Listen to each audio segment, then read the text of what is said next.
Calcutta EMI மருத்துவமனை தீப்பற்றி எரிந்த போது 2 பெண்கள் 2 தாதியர், அந்த 2 தாதியரும் வெளியில் நின்று டீ குடித்துக் கொண்டிருக்கிறார்கள்.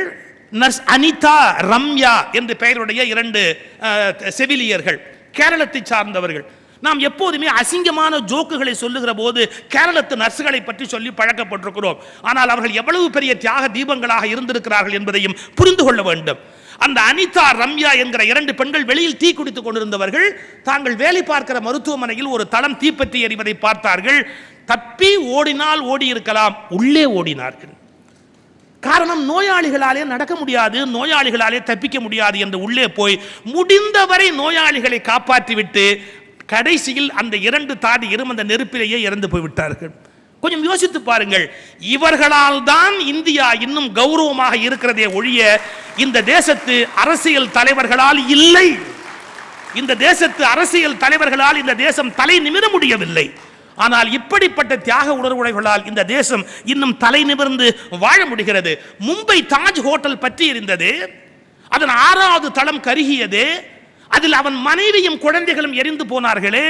அந்த மும்பை தாஜ் ஹோட்டலில் வேலை பார்த்த கரம்பீர் என்கிறவர் தன் மனைவி குழந்தைகள் இறந்து போனதை பற்றி கவலைப்படாமல் எந்த ஹோட்டலுக்கு வந்திருக்கிற விருந்தாளிகளை எப்படி காப்பாற்ற முடியும் என்று காப்பாற்றினாரே, அந்த கரம்பீர் தான் மீண்டும் கிருஷ்ணாவதாரம். இந்த உலகத்தின் மீண்டும் பிறந்த ஒரு கிருஷ்ணாவதாரம். ஏன்?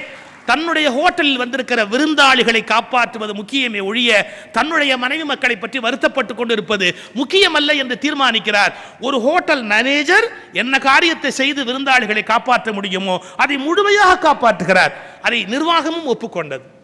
நான் இந்த இடத்தில் அடுத்த வார்த்தை சொல்கிறேன். தொழிலில் அர்ப்பணிப்பு உடையவராக நீ இரு. தொழிலில் அர்ப்பணிப்பு உடையவரை மதிக்க சமூகம் பழகு.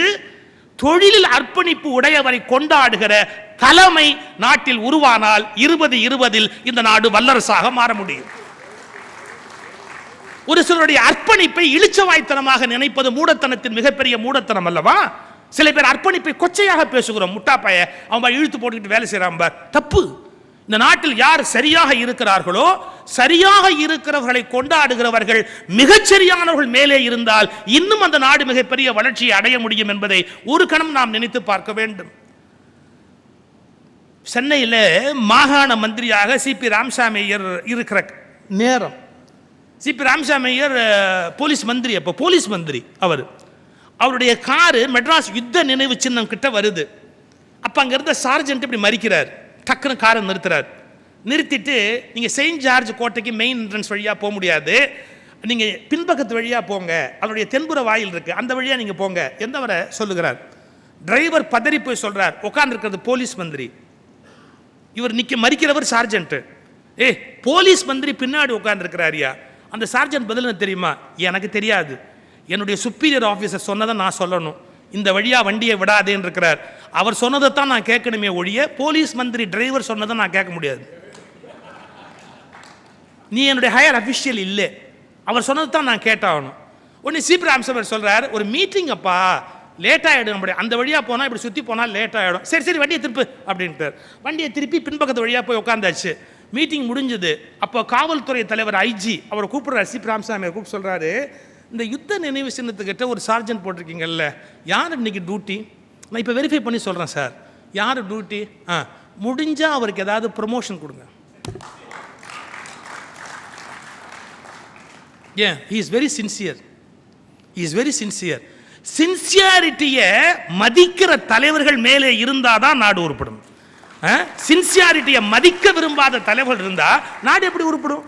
என்னையே விட மாட்டேன்ட்டான், எவ்வளோ பெரிய விஷயம் பாரு. அப்போ எவ்வளோ நேர்மையானவன், அவருக்கு ஏதாவது ப்ரொமோஷன் சான்சஸ் இருக்கா பாருங்க, எப்படியாவது ஒரு ப்ரொமோஷன் கொடுக்குறதுக்கு பாருங்க, வாய்ப்பு இருந்தால் கொடுத்துருங்க. யாரு? சிபி ராமசாமி ஐயர். அப்போ நேர்மையானவர்களாக இவர்கள் இருக்கணும் தொழிலில்.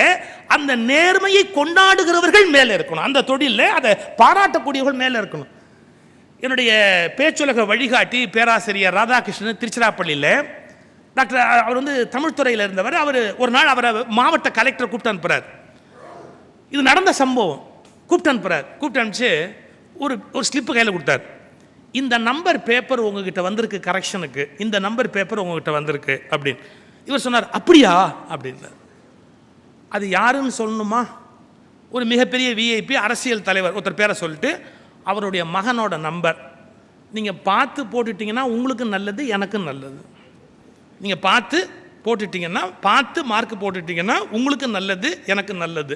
இவர் சொல்கிறார், பார்த்துட்டா மார்க்கே போட முடியாது. பார்க்காம போட்டிருந்தா போட்டிருக்கலாம், பார்த்துட்டா எப்படி மார்க் போடுறது அப்படின்ட்டு. தெரியல சார், நான் நேற்றுக்கு நைட்டு சில நம்பர் நேருக்கு பேப்பர் திருத்தி நான் காலேஜில் பார்சல் அனுப்பிச்சுட்டேன் காலையில். இது அதில் போச்சா இல்லையான்னு எனக்கு தெரியல. அதான் ரொம்ப சாமர்த்தியமான பதில். நான் நேற்றுக்கு நைட்டே சில பேப்பர்லாம் கரெக்ட் பண்ணி நான் அனுப்பிச்சி விட்டேன், அதில் இது போச்சா இல்லையான்னு எனக்கு தெரியல, நான் அப்புறம் பார்த்துட்டு சொல்கிறேன் அப்படின்ட்டு வந்து அன்றைக்கே உட்காந்து எல்லா பேப்பரையும் திருத்தி முடிச்சு முதல்ல அனுப்பிட்டு, அனுப்புறதுக்கு முன்னாடி கடைசியாக இந்த நம்பர் எவ்வளோன்னு மார்க் பார்த்தா வெறும் 20 மார்க். அவர் ஒன்றுமே கொலை பண்ணி அப்படியே வேற பார்சல் பண்ணி அனுப்பிச்சிட்டாரு. ஆனால் அந்த நம்பரை குறித்து வச்சுக்கிட்டு ரிசல்ட் வரும்போது பார்த்தா அவன் செகண்ட் கிளாஸில் பாஸ் பண்ணியிருக்கான். அப்போ என்ன அர்த்தம்? இவர் நேர்மையாக இருந்தாலும் இவருக்கு மேலே இருந்தவன் நேர்மையாக இல்லை. அப்ப இந்த நாடு ஏன் வீணா போகுதுன்னா, கீழ் இருக்கிறவர்கள் நேர்மையாக இருந்தாலும் மேலிருக்கிறவர்கள் நேர்மையாக இல்லாத போது ஒரு தேசம் வீணாகி விடுகிறது. என் நோக்கம் யாரையும் விமர்சிப்பதல்ல. 2020க்குள்ளாக இந்த நாடு வலிவு பெற்ற வளமான நாடாக மாறியே தீர வேண்டும் என்பதை மனதில் பெற வேண்டும் என்றால் நானும் நேர்மையாக இருக்க வேண்டும், எனக்கு மேலிருக்கவனும் நேர்மையாக இருக்க வேண்டும் என்பதை நான் வற்புறுத்த விரும்புகிறேன். நேர்மையற்றவர்களை சகித்துக் கொள்ளாதீர்கள், நேர்மையற்றவர்களை சகித்துக் கொள்ளாதீர்கள். அப்படி சகித்துக் கொள்வதன் மூலமாக ஒரு தேசம் மிகப்பெரிய வீழ்ச்சியை சந்திக்க வேண்டி இருக்கிறது என்பதை தயவு செய்து மனதிலே கொண்டு ஒவ்வொரு காரியத்தையும் செய்ய பழகுங்கள். 2, ஒரு தொழில் செய்கிற போது அந்த தொழிலில் 100க்கு 100 விழுக்காடு தொழில் நேர்மை என்பதை நாம் பின்பற்றினோமா? 2வது, நேர்மை மட்டுமல்ல, தொழில் நேர்த்தி. 2க்கு வித்தியாசம் இருக்கு. தொழில் நேர்மை, பிறகு தொழில் நேர்த்தி. நேர்மை என்பது என்ன? நாம் செய்வதில் சில நேர்மையும் செய்யலாம், அநீதிகளும் செய்து 5-10 பணம் சம்பாதிக்க முடியும். நேர்மையை பொறுத்தளவில் நம்முடைய மனோபாவம் எப்படி என்று கேட்டால், நாம் பிறர் நேர்மையாக இருக்க வேண்டும் என்று எதிர்பார்க்கிறோமே ஒழிய அது நம்மிலிருந்து தொடங்கப்பட வேண்டியது என்பதை புரிந்து கொள்வதில்லை. நாம் இன்னொருவர் நேர்மையாக இருக்க வேண்டும் என்பதை பற்றி வற்புறுத்துகிறோம். ஆனால் நான் நேர்மையாக இருக்கிறேனா என்ற கேள்வியை எழுப்புவதற்கு தவறிவிடுகிறேன். ஒரு விசித்திரமான விஷயம். ஒரு ரொட்டி வியாபாரி, ஒரு வெண்ணெய் வியாபாரி. ரொட்டி வியாபாரிக்கு வெண்ணெய் வியாபாரி வெண்ணெய் சப்ளை பண்ணுவார் இல்லையா? இந்த ரொட்டி வியாபாரி வெண்ணெய் வியாபாரிகிட்ட சொல்கிறாரு, ஏப்பா நீ எல்லாம் ரைட்டு நல்லா இருக்கு, உன் வெண்ணெய் தரமாக தான் இருக்கு, ஆனால் எடைன்னு பார்க்குற போது எடை ரொம்ப குறைவாக இருக்கப்பா, ரொம்ப அக்கிரமமாக இருக்கப்பா, இப்படி குறைவெல்லாம் இருந்தால் எப்படி நியாயம்? 2-3 தடவை சொல்லி பார்த்தாரு, கேட்கல. ஒரு 3-4 தடவை போலீஸில் கம்ப்ளைண்ட் கொடுத்துட்டாரு, கேஸ் வந்துருச்சு. அந்த வழக்கை விசாரிக்கிறவர் கேட்டார், என்னப்பா நீ இது மாதிரி உன் வெண்ணெய் பொட்டத்தில் எடை சரியா இல்லையாமே அப்படின்ட்டு அந்த சீஸ் பண்ணி வச்ச வெண்ணெய் பொட்டத்தை நிறுத்து பார்த்தா 500 கிராம் அப்படின்ற கணக்கு, ஆனால் 450 கிராம் தான் இருந்தது. ஏப்பா 500 கிராம்னு சொல்லி 450 கிராம் நீ விற்கிறியப்பா, நியாயமா? அதுக்கு அந்த வெண்ணெய் வியாபாரி ஒரு சொன்னான், எங்கிட்ட 500 கிராம் கல் இல்லைங்க. அப்புறம் எப்படி நிறுப்ப? இவர் ரொட்டியில் 500 கிராம்னு போட்டுருக்குதுங்க, அதனால் நான் ரொட்டியை அந்த பக்கமாக வச்சிருவேன், இந்த பக்கமா வெண்ணெயை வச்சிருவேன், நிறுத்து பார்த்தா கரெக்டா இருக்கு. இப்ப கூட அவர் ரொட்டி அந்த பக்கம் வைங்க, என் வெண்ணெய் கரெக்டா இருக்கா இல்லையா பாருங்க. இப்ப மனிதர்கள் பாருங்க, அடுத்தவன் நேர்மையா இருக்கணும்னு வழக்கு போடுற அளவுக்கு ரெடியா இருக்கிறான், இவன் நேர்மையாவே இல்லையே. நேர்மை என்பது பிறரிடமிருந்து தொடங்குகிற சரக்கு அல்ல, நேர்மை என்பது தன்னிடமிருந்து தொடங்க வேண்டிய சரக்கு என்கிற விழிப்பு ஒவ்வொருவருக்கும் ஏற்பட்டாக வேண்டும். அதே மாதிரி நான் ஒரு கருத்து அன்பு என்னுடைய சீடியில் சொல்லியிருப்பேன். அன்பு என்கிற விஷயம் வருகிற போது பிறர் நம்மீது செலுத்த வேண்டியது என்ற பிச்சைக்கார மனோபாவம் தான் நமக்கு இருக்கிறதே ஒழிய, அன்பு என்பது நாம் வாரி கொடுக்க வேண்டிய வள்ளலாக இருக்க வேண்டும் என்ற எண்ணம் தான் உண்மையில் அவசியமான ஒன்று. அது நம்மிலிருந்து புறப்பட வேண்டிய ஒன்று, பிறரிடமிருந்து யாசிக்கிற சரக்கு அல்ல. அதுபோல் நேர்மை நம்மிலிருந்து தொடங்க வேண்டிய ஒன்று. தொழில் நேர்மை, எந்த தொழில் செய்கிறோமோ அந்த தொழிலுக்குரிய நேர்மையை 100க்கு 100 விழுக்காடு நாம் காப்பாற்றியாக வேண்டும். அடுத்தது தொழில் நேர்த்தி. அதென்ன தொழில் நேர்த்தி? இந்த காரியத்தை இதைவிட சரியாக வேறு யாரும் செய்திருக்க முடியாது, இந்த காரியத்தை இதைவிட சிறப்பாக யாரும் செய்திருக்க முடியாது. இந்த உணர்வோடு அந்த காரியத்தை செய்து முடிப்பது. ஒரு அப்ளிகேஷன் ஃபில்அப் பண்ணால் கூட சார் சில பேருடைய அந்த பார்வை பார்க்குறதுக்கு அவ்வளோ அழகாக இருக்கும். ஒரு வேலை, அவங்களுடைய பை நீங்கள் பார்த்தீங்கன்னா பை அவ்வளோ நீட்டாக இருக்கும். அந்த பையிலேருந்து அந்த திங்ஸை வெளியே எடுத்து டிஸ்பிளே பண்ணுறது, திரும்ப எடுத்து அதை உள்ளே வைக்கிறது, எல்லாத்துலேயுமே ஒரு வகையான நேர்த்தி இருக்கும். இது எங்கிட்ட சுத்தமாக கிடையாது. ஏன்னா முத்தையாவும் ரமணன் நேற்றுக்கு நான் டிக்கெட் தேடுறத பார்த்தாங்க, அப்புறம் அனாவசியமாக வெளியில் போய் என்னை பற்றி அவங்க தப்பாக பேசுகிறத விட நானே இப்போ சொல்லிவிடுறது எவ்வளோ பெட்டர். அந்த உள்ளேருந்து அந்த டிக்கெட் எங்கேயும் தேடுறதுக்குள்ளே நான் பட்ட பாடு என்னன்னு எனக்கு தான் தெரியும். எதுக்காக சொல்ல வரேன், அதை எடுத்து வைக்கிற போது இன்னொரு சந்திக்க போகிறோம். நீங்கள் உங்கள் பேக் எடுத்து அப்படி முன்னாடி வைக்கிறீங்க உங்கள் டேபிளில். அவர் என்ன கேட்குறாரோ அந்த இன்ஃபர்மேஷன் எடுத்து வைக்கிறீங்க. ஒரு ஃபார்ம் ஃபில்அப் பண்ணுறீங்க. எதுலேயுமே ஒரு நேர்த்தி. அங்கே போய் இங்கு உதறிட்டு எழுதப்படாது. அப்புறமா இது எழுதலையே உங்கள் பேனா இருக்கா அப்படின்னு கேட்கக்கூடாது. வாழ்க்கையில் எதை செய்கிறோமோ ஒரு நேர்த்தி, அது ரொம்ப ரொம்ப முக்கியம். மிக சீரான மிகச்சரியா உங்கள் தொழிலுக்கு நான் சொல்ல வரல, நீங்கள் எந்த தொழிலில் எங்கே ஈடுபட்டாலும் அந்த நேர்த்தியோடு அதை செய்யணுங்கிற அந்த எண்ணம் இருக்கவள். இன்னொன்று, இந்த நேர்த்திங்கிறது அவ்வளோ முக்கியமா அப்படிங்கிற ஒரு மனோபாவம் பல பேருக்கு இருக்குது. என்ன நினைக்கிறாங்க, நான் சொல்ல முடியுங்களா, கொஞ்சம் பெர்ஃபெக்ஷன் குறைஞ்சிட்டா தான் என்ன, அப்படி சரியாக வராட்டி தான் என்ன, அது மாதிரியான உணர்வு இந்த நாட்டில் கொஞ்சம் அதிகமாக இருக்குது. மன்னிச்சுங்க. நான் படித்த ஒரு சம்பவம், ஒரு சிற்பி சிலை பண்ணிக்கிட்டு இருக்கிறான். அதை நண்பன் ஒருத்தன் வந்து பார்க்குறான். அந்த சிலையை அப்படியே ஏற இறங்க அப்படியே பார்த்தான். அந்த சிற்பி அந்த சிலையை அப்படியே ஏற இறங்க அப்படியே பார்த்துட்டு அப்போ கொஞ்சம் எட்டி பார்த்தா அதே மாதிரி ஒரு சிலை உள்ள இருக்கு. என்னப்பா ஒரே சமயத்தில் 2 சிலை ஆர்டர் உனக்கு வந்துருச்சா? இல்லை, ஒரு சிலை தான் ஆர்டர் வந்தது. சரி, ஒரு சிலை தான் வந்திருக்கு, அப்புறம் அதே மாதிரி ஒன்று உள்ளே பண்ணி வச்சுருக்கிறேன். இல்லை, அந்த சிலையை முடிச்சிட்டேன். ஆக்சுவலாக கடைசி அந்த மூக்கு கிட்ட ஒரு கோணம் லேசாக ஒரு கோடு விழுந்து கொஞ்சம் வீணாக போச்சு. அதை நம்ம கொடுத்தோம்னா நல்லா இருக்காது இல்லையா? அதனால் என்ன பண்ணிட்டேன், அந்த சிலையை அப்படியே வச்சுட்டேன், இருக்கட்டும் அப்படின்ட்டு புதுசாக வேறு ஒன்று செஞ்சுக்கிட்டு இருக்கிறேன். வந்தவன் கேட்டான், நீ என்ன பைத்தியமா? அது அதே மாதிரி தானே இருக்குது. மூக்கு லேசாக ஒரு கோடு விழுந்து போச்சுன்னா 20 அடி பீடத்துக்கு மேலே அந்த சிலை நிற்க போகுது. அது எவனுக்குடா தெரிய போகுது? அந்த இடத்துல மூக்கு கோணலாக இருக்குங்கிறது எவனுக்குடா தெரிய போகுது? அப்படியே கொடுத்துட வேண்டியது தானே. எவனுக்குடா தெரிய போகுதுன்னு ஒன்று இவன் சொன்னான், எனக்கு தெரியுமே, எனக்கு தெரியுமே. இந்த இடத்துல நம்ம கவனிக்க வேண்டிய விஷயம் இருக்கு. ஒரு உண்மையான படைப்பாளி ஏதேனும் பிழை நிகழ்ந்து விட்டால் பிறருக்கு தெரியாது என்பதற்காக அதை விட்டு விடுவது இல்லை. ஒரு உண்மையான படைப்பாளி தன் படைப்பில் ஒரு குறை நிகழ்ந்து விட்டால் அதை ஒப்புக்கொண்டு அதை இன்னொருவருக்கு கொடுத்து விடக்கூடாது என்று நினைக்கிறான் பாருங்க, அவன் தான் மிகச்சிறந்த கலைஞனுக்கான ஒரு அடையாளம். ஏன்? தொழில் நேர்த்தி என்பதற்கான அடையாளம். தொழில் நேர்மை, தொழில் நேர்த்தி. அது மற்றவங்களுக்கு தெரிஞ்சா பரவாயில்ல, மற்றவங்களுக்கு தெரியாட்டியும் பரவாயில்ல. சார், மற்றவனுக்கு தெரிஞ்சாலும் தெரியாட்டாலும் நான் யோகினா இருக்க வேண்டாமா? அவனுக்கு தெரிய போதா சார், இவனுக்கு தெரிய போதா சார் அப்படின்னா அதெல்லாம் ஒரு கணக்காயிடுமா? எனக்கு தெரியாதா? தன்னெஞ்சு அறிவது பொய்யற்காரே திருவள்ளுவர். தன்னை பற்றி தனக்கு தெரியாதா? இது ரொம்ப முக்கியம். அந்த தொழில் நேர்த்தி என்பது மிக மிக முக்கியமான ஒன்று. ஐயா, நான் ஏன் இதை வற்புறுத்துறேங்கிறதுக்கான காரணம் சொன்ன பாருங்க. எந்த வேலையை செஞ்சாலும் பர்ஃபெக்டாக செய்யணும். நான் கோயம்புத்தூரில் வீடு கட்டினேன். ஐயோ, இந்த வீடு கட்டின போது நான் பட்ட பாடு நாய்படாது, அவ்வளவு கஷ்டம். ஏன்னா நம்ம நாட்டில் எப்படின்னு கேட்டிங்கன்னா, ப்ளம்பர்னு வருவான், அதுக்கெல்லாம் படிச்சிருக்க மாட்டான். எலக்ட்ரீஷியன் வருவான், அவனுக்கு அதை பற்றி எதுவுமே தெரியாது. இப்போ எனக்கு அது தெரியாதுங்கிறது தெரியுமே ஒழிய தெரியவன் எப்படி இருப்பான்னு தெரியாது. இவனுக்கு தெரியாதுங்கிறது கரெக்டாக தெரியும். ஏன்? நீங்கள் நான் சொல்ல தப்பாக நினைக்காதீங்க. நீங்கள் பாருங்களேன், இப்போது இந்த டைப்பில் நட்டு இருந்தால் இந்த வாய்ஸ் ஸ்பேனர் போட்டு தான் திருகணுன்ற ஒரு முறை இருக்கு இல்லையா? அதை விட பெருசு, அதை விட சின்னதை வச்சு தட்டி திருப்புவான். செய்யலாமா? அப்புறம் எதுக்காக நம்பர்னு ஒன்று வச்சுருக்கிறேன்? நீங்கள் பாருங்கள், ஸ்க்ரூ போட்டு முடுக்கிறதுக்கு ஒரு ஆணி இருக்கு இல்லையா, அதை சுற்றி வச்சு அப்படியே அடிப்பான். என்ன அப்புறம் ஸ்க்ரூ ஏன்டா வச்சுருக்கிறான்னா, அது ஸ்க்ரூ கயண்டவன் யாரோ வச்சுருக்கிறாங்க சார், ஸ்க்ரூ கயண்டவன் ஒன்றும் வச்சுருக்கிறாங்க சார், சும்மா அப்படியே அடிச்சா அப்படியே உள்ளே போகுது. எனக்கு எவ்வளவு வயிறு பற்றிட்டு எரிந்துறீங்களா? அப்புறம் எதுக்குடா அதில் ஸ்க்ரூ வச்சான் அப்படின்னா, எனக்கு தெரியாது சார், ஒன்னொன்னே ஸ்க்ரூ போட்டால் லேட் ஆகிடும் சார், ஒரே சுற்றியில் ஓங்கி ஒரு அடி அடிச்சுட்டு அம்மாட்டுக்கு அப்படியே போவோம். அதான் சொன்னேன், அவன் வீணாக்குன செங்கல் சிமெண்ட் மணல் இருந்தா ஆங்கோர் ஏழைக்கு வீடு அமைத்து தந்திருக்கலாம். அந்த மிச்சத்தில் ஆங்கோர் ஏழைக்கு வீடு கட்டி கொடுத்துருக்கலாம். அப்படி வீணாக்குவான்.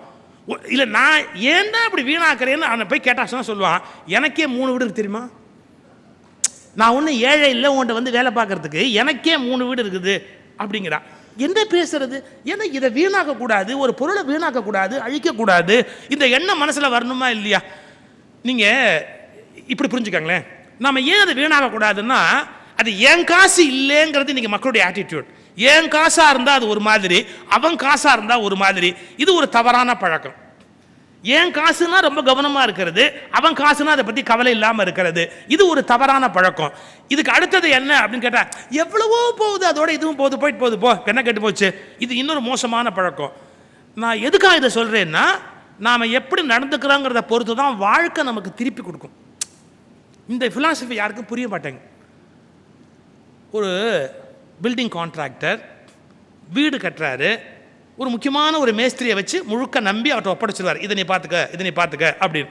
இவர் போகக்கூடிய அவசியமே இல்லை, அவ்வளோ பர்ஃபெக்டாக கட்டுவார். திடீர்னு ஒரு நாள் அந்த மேஸ்திரி வந்து சொன்னார், சார் இனிமேல் என்னால் வேலை பார்க்க முடியாது சார், நான் ரிட்டையர் ஆக போகிறேன், என்னால் வேலை செய்ய முடியாது, என்னை விட்டுடுங்க அப்படின்னு சொன்ன உடனே அந்த பாஸ் சொன்னார், இல்லை ஒரு ப்ராஜெக்ட் நான் எடுத்துட்டேன், உன்னை நம்பி தான் எடுத்துருக்கிறேன், தயவுசெய்து அந்த இடத்துல மட்டும் ஒரு வீடு கட்ட வேண்டியிருக்கு, நீ தயவுசெய்து பார்த்து நல்லா கட்டிடு, நான் வரக்கூட நேரம் கிடையாது, நீ கட்டு அப்படின்னு. தலையெழுத்து இவன்கிட்ட போய் மறுபடியும் மாட்டிக்கிட்டு கடைசியாக கேட்க மாட்டேங்க, நான் இன்னும் வர வேண்டிய பணம் பாக்கி இருக்குது, ஒழிஞ்சு போன்னு ஒப்பேத்துனா, கண்டபடி கட்டினான், தாறுமாறாக கட்டினான். எல்லாம் முடிச்சதுக்கப்புறம் சாவியை கொண்டு வந்து கொடுக்குறான் முதலாளிகிட்ட, நீங்கள் சொன்னபடி அந்த வீட்டை கட்டிட்டேன். ஒரு நிமிஷம், என்ன இவ்வளவு வருஷம் நீ என்கிட்ட வேலை பார்த்தல, அதுக்கான பரிசு அந்த வீடு,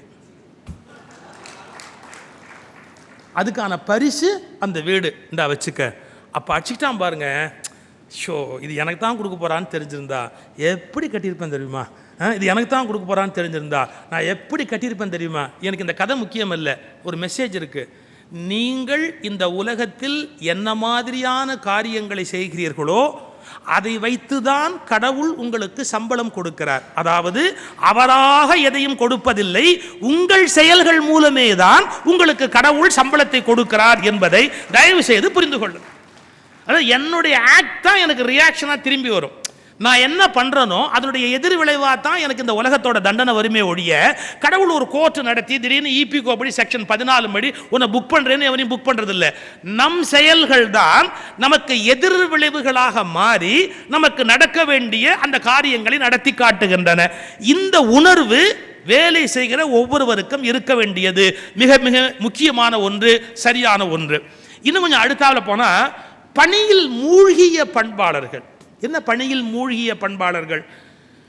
இப்போ நம்ம ஒரு வேலையில் இருக்கிறோம் அப்படின்னா இன்வால்மெண்ட் 10% இன்வால்மெண்ட், அதில் அப்படியே மூழ்கி இருக்கணும். இந்த இடத்துல நான் அப்படியே நிறுத்திக்கிறேன். செய்யும் தொழிலே தெய்வம்னு எனக்கு தலைப்பு. இந்த ஊரில் கோயில் சாமி கும்பிட்றதை பற்றிலாம் எத்தனை கதை சொல்கிறான். எல்லா ரிலிஜன்லையும் ஒரு கதை இருக்குது தெரியுங்களா? எல்லா ரிலிஜன்லையும் இருக்குது. என்ன கதை தெரியுங்களா? யாரோ ஒருத்தர் சாமி கும்பிட்டுருப்பான் வீட்டில். அப்போது மகான் ஒருத்தர், இது ஷீரடி சாய்பாபா மேலே இருக்குது, திருவள்ளுவர் மேலே இருக்குது, முகமது நபி பேரில் இருக்குது, எத்தனையோ கிறிஸ்துவ இஸ்லாமிய இந்து மத எல்லா ஞானிகள் பேர்லையும் இந்த கதை வந்து குருநானக் பேரில் இருக்குது. உலகம் முழுக்க உலாவுது. என்ன தெரியுமா? இந்த ஒரே கதை. இவன் சாமி கும்பிட்டுட்டு இருப்பான் வீட்டில். அப்போ அந்த மகான் உள்ளே வருவார். அந்த வேலைக்காரன் சொல்லுவான், ஐயா சாமி கும்பிட்டுக்கிட்டு இருக்கிறார். சரி தொந்தரவு பண்ணாத, சாமி கும்பிட்டு முடிக்கட்டும்னு ஒரு வாசலில் உட்காந்துக்குவார். அவன் ஒரு 2 மணி நேரம் 1 மணி நேரம் பூஜை பண்ணுறவன் இன்னைக்கு ஒரு விஐபி காத்திருக்கிறார்னு ஒன்று 2 மணி நேரம் பூஜை பண்ணான். சில பேருக்கு அடுத்தவன் பார்க்க பக்தி ஜாஸ்தி ஆகிடும். அடுத்தவன் பார்க்க இவங்க கூட 2 தடவை கும்பிடுவாங்க. இவர் பொறுமையாக உட்காந்துருந்தார். அவன் பூஜை இதெல்லாம் முடிச்சுட்டாங்க, இங்கேருந்து வெளியே வாங்க நீங்கள் வந்து எனக்கு சொல்லவே இல்லையே, எப்போ வந்தீங்க? இல்லை நீ பூஜை பண்ணும்போது வந்தா, நான் ரொம்ப நேரம் பூஜை பண்ணுவேன்னு. அப்படி ரொம்ப நேரம் பூஜை பண்ணுறப்போ எப்போ வந்தீங்க? அவர் சொன்னார், அந்த வட்டிக்கு விட்டுருக்குறோமே, அவன் வட்டியை தரலையே, அடிச்சு பிடுங்கலாமா இல்லாட்டி ஆள் வச்சு பிடுங்கலாமான்னு யோசிச்ச பற்றியா, அப்போ தான் வந்தேன். இந்த கதை உலகத்தில் எல்லா ரிலிஜன்லையும் இருக்குது. இப்போ எனக்கு அந்த கதை முக்கியம் இல்லை. கருத்து என்ன? நீ பூஜையில் இருக்கும்போது இன்வால்மெண்ட், இடி விழுந்தால் கூட தெரியக்கூடாது, வேறு என்ன நடந்ததுன்னு தெரியக்கூடாது. இதே மாதிரி வேலையில் இருக்கும்போதும் அதான் செய்யும் தொழிலே தெய்வம். நம்ம என்ன வேலை பார்க்குறோமோ அந்த வேலையிலையும் அந்த அளவுக்கு இன்வால்மெண்ட்டோடு இருந்தால் தான் ஒரு காரியத்தை வெற்றிகரமாக செய்ய முடியும். எப்படி என்ன மனோபாவம் இந்த நாட்டில் உண்டாகி தெரியுங்களா? பூஜைனா சுத்தமாக பண்ணணும், சாமி கும்பிட்றதா இருந்தால் ஒரு ஒழுங்காக பண்ணணும், ஆனால் வேலைன்னா எப்படி வேணால் பண்ணலாம். இந்த மென்டாலிட்டி இந்தியாவில் வரலாமா? அதாவது சாமி கும்பிடுறதுல எல்லாம் சரியாக இருக்கணும், ஆனால் வேலை செய்கிறதுல கொஞ்சம் ஒப்பேற்றினா கூட ஒன்றும் தப்பு இல்லை. எப்படி வேணாலும் ஒப்பேற்றிட்டு உண்டியலில் காசு போட்டுடலாம், எப்படி வேணாலும் நம்ம தப்பு பண்ணிட்டு உண்டியலில் போய் காசு போட்டுடலாம். இந்த மென்டாலிட்டி இந்த நாட்டுக்கு நல்லதுதான் சார். அக்பரை பற்றி ஒரு கதை இருக்குது சார். அக்பர் வந்து ஒரு நேரம் தொழுகை வந்துருச்சுன்னு தொழுகை பண்ணிக்கிட்டு இருக்கிறார். அப்படி உட்காந்து ஒரு பொண்ணு காட்டில் அவசரமாக அப்படி போகிறா. ஒரு காட்டில் போன இடத்துல அப்படி அக்பர் உட்காந்து தொழுகை பண்ணுறார். அந்த பொண்ணு அவளுடைய காதலன் வரல, கணவன் வரலன்னு அவசரமாக ஓடுறா. பாருங்க, அவளுடைய அந்த மேலே இருக்கிற துணி அக்பர் முகத்தில் அப்படி உரசிச்சு. கோவம் வந்துடுச்சு. சக்கரவர்த்தி இல்லையா, ரொம்ப கோவம் வந்துருச்சு. ஆனால் டக்குன்னு இப்போ தொழுகை பண்ணுறோம், இப்போ நம்ம கோவப்படக்கூடாது, அப்புறமா பார்த்துக்கலாம் அப்படின்ற ஐடியாவில் கோவத்தை அடக்கிக்கிட்டார். இந்த பொண்ணு இப்படி ஓடுனா போயிட்டு அவளுக்கு கொஞ்சம் புருஷன் வரத்துக்கு லேட் ஆகுன்னு யாரோ தகவல் ஏதோ சொல்லிட்டாங்க. நிதானமாக சிரிச்சுக்கிட்டு நடந்து வர்றா, இந்த வழியாக வர்றா. இவர் முழிச்சிட்டார். இந்த பொண்ணு இப்படி போனவளை பார்த்தார். நான் சக்கரவர்த்தி தொழுகை பண்ணிக்கிட்டு இருக்கிறேன், நீ இப்படி போகும்போது உன்னுடைய துணியை மூஞ்சில் உரசுது, மரியாதை இல்லாமல் இப்படி போறியே, இது சரியா? அவன் ஒன்று சொன்னா, ஆலம்பனா நான் மன்னிக்கணும், நீங்கள் இங்கே தொழுகை பண்ணுறதை நான் பார்க்கல, ஏன்னா நான் என்னுடைய காதலன் வரலையேங்கிற அவசரத்தில் நான் வேகமாக போனேன். ஆனால் ஒரு சின்ன சந்தேகம் உங்ககிட்ட கேட்கணும். என்ன? நான் சாதாரண என்னுடைய கணவனை தேடி போன போது இவ்வளோ பெரிய சக்கரவர்த்தி இருந்ததே எனக்கு தெரியலையே, நீங்கள் கடவுளை தேடி போன போது நான் நழுவில் போனது எப்படி உங்களுக்கு தெரிஞ்சது? நான் ஒரு ஆர்டினரி ஹியூமன் பீயிங், என் கணவன் வரலையேங்கிற ஏக்கத்தோட போகும்போது நீங்க இங்க உட்கார்ந்துருக்கிறது என் கண்ணுக்கு தெரியல, நீங்க கடவுளையே தேடி போனீங்களே, அப்போ நான் இப்படி நடந்து போனது உங்களுக்கு எப்படி சரியா தெரிஞ்சது? அப்ப இப்படிதான் நீங்க சாமி கும்பிடுவீங்களான்னு கேட்டேன். அக்பருடைய வாழ்க்கை வரலாற்றில் எழுதியிருக்கிறாராம், என்னை அதிகம் யோசிக்க வைத்த பெண், குறிப்பு எழுதுறாராம், அந்த பெண் என்னை அதிகம் யோசிக்க வைத்த பெண். ஏன்? நான் எவ்வளவு பெரிய தப்பு பண்ணிட்டேன், அவளை பனிஷ் பண்ணல, அவர் மனசு உறுத்துது, அப்புறம் இந்த வழிபாடு தப்புன்னு தான் அர்த்தம். நீங்க வழிபாட்டில் இருக்கிற போது இவ்வளவு பர்ஃபெக்டா இருக்கணும், ஒத்துக்கிறீங்கல்ல? இப்ப நான் சொல்றேன், வேலையில இருக்கிற போது இப்படி பர்ஃபெக்டா இருக்கிறமா?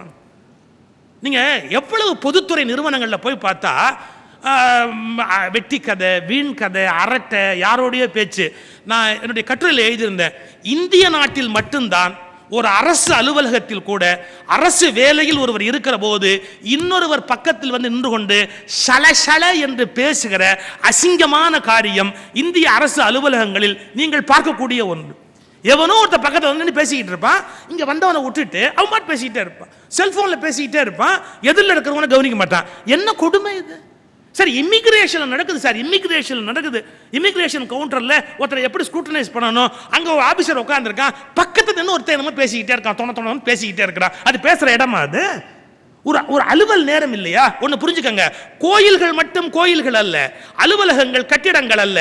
இன்றைக்கு கோயில்களே கட்டிடங்களாக மாறிவிட்டன என்பது பரிதாபமான விஷயம்.